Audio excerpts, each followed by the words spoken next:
চন্দ্র তুই, সূর্য তুই, চোখের দুই আলো আমার, তুই সারা দুনিয়ায় আন্ধার। চন্দ্র তুই, সূর্য তুই, চোখের দুই আলো আমার, তুই সারা দুনিয়ায় আন্ধার।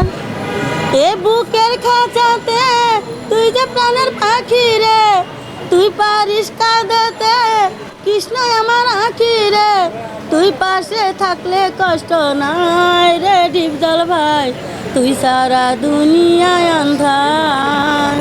স্বপ্নে দেখছি যে ভাইজান আমার বলতেছে, বোন তুই কাঁদিস কেন, আমি তো তোর পাশে আছি, তুই ভাত নিয়ে আমি খাওয়াই দিই। এই কল্পনাতে আজকে আমি বাড়ি ঘর সব ছাড়া, আজকে আমি যাবো 1 মাস ধরে রাস্তায়।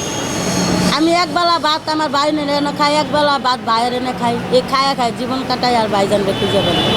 ভালো স্বপ্ন না, কিছু স্বপ্ন শয়তানেও দেখায় না, আমার শয়তানে দেখায় না, আমি অনেক চেষ্টা করছি। ভাইজান আমারে ভাত খাওয়াইতেছে স্বপ্নে, আমি ভাইজানের ছবি যখন দেখছি রানী স্কুলে লয়ে যা নিয়ে আসে বাড়ির তনে, তখন গাও গোসল করে ভাত খাওয়াইতে, তখন আমি বলছিলাম এ আল্লাহ, আজকে যদি আমার বড় ভাই থাকতো, বড় বোন থাকতো, তাইলে এরকম করে আমারও কয়টা ভাত খাওয়াই দিত। তারপরে তনে আজকে তনে আমার ডিপজল ভাই আমার 5 বছর কল্পনায় আসে, তখন আমার ভাইজান আমার কল্পনায় এসে আমার ভাত খাওয়াই দেয়। এই কল্পনায় আজকে আমি 27 মানে বৈশাখ আছো, 27 মানে বৈশাখ আছো, দেখতে আছো রং তামাশা, দুনিয়ার বাসা তুমি দুনিয়ার বাসা। ভাই এগুলা কষ্টের ছবি দেখে আমি ভাইজানের বক্তব্য